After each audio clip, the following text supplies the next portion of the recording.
Hello, Freedom High School chemistry students. We're going to talk a little bit about half-life and about radioactive decay.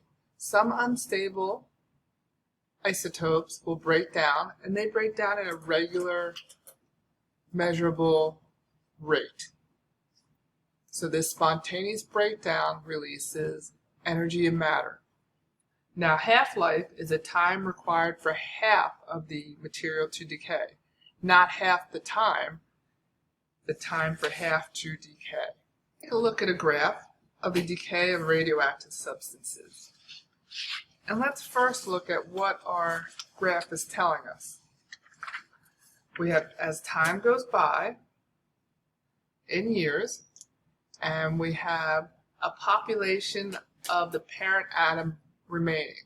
So this means how much of this original sample is still radioactive.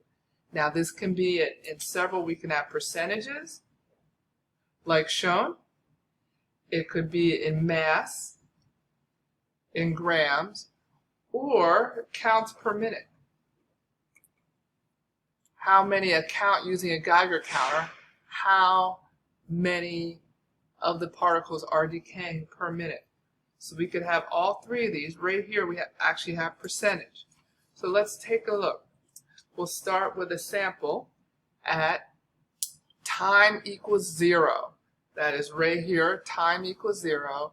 We have a radioactive parent with 1, 2, 3, 4, 5, 6, 7, 8, 9, 10, 11, 12 radioactive particles. That's time 0.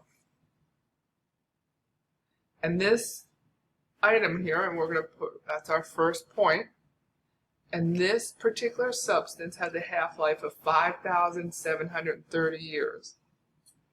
So at one half-life elapsed, after 5,730 years, we still have 1, 2, 3, 4, 5, 6 radioactive, and that's population of parent atoms remaining, and we have 6 have decayed into a more stable substance.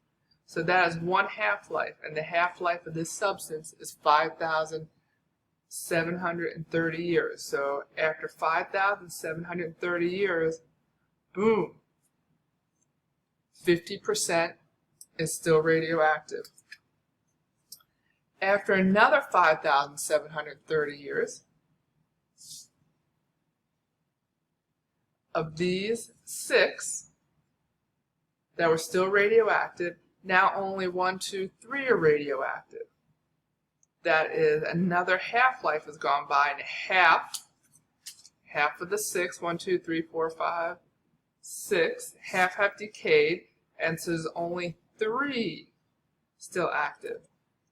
So only 25% of the original amount is still radioactive. After another 5,730 years, after another half-life, and a half-life is the time it takes for half to decay. After another half-life has elapsed, of those 3, well, we only have 1 still radioactive. So that's about 12.5%. And then if we keep going, after 4 half-lives, there will probably be, everything will be decayed. And if we had a much bigger sample, we'd have a much smoother curve, a sample of millions and millions of atoms. But we could put together this curve, and it's exponential. And this happens to be carbon 12, and this is a curve that shows what the rate is, and it is a measurable constant rate. It doesn't change. It's something pretty neat. So if you measured a substance that had 75% of its original amount, you would just start here at 75%.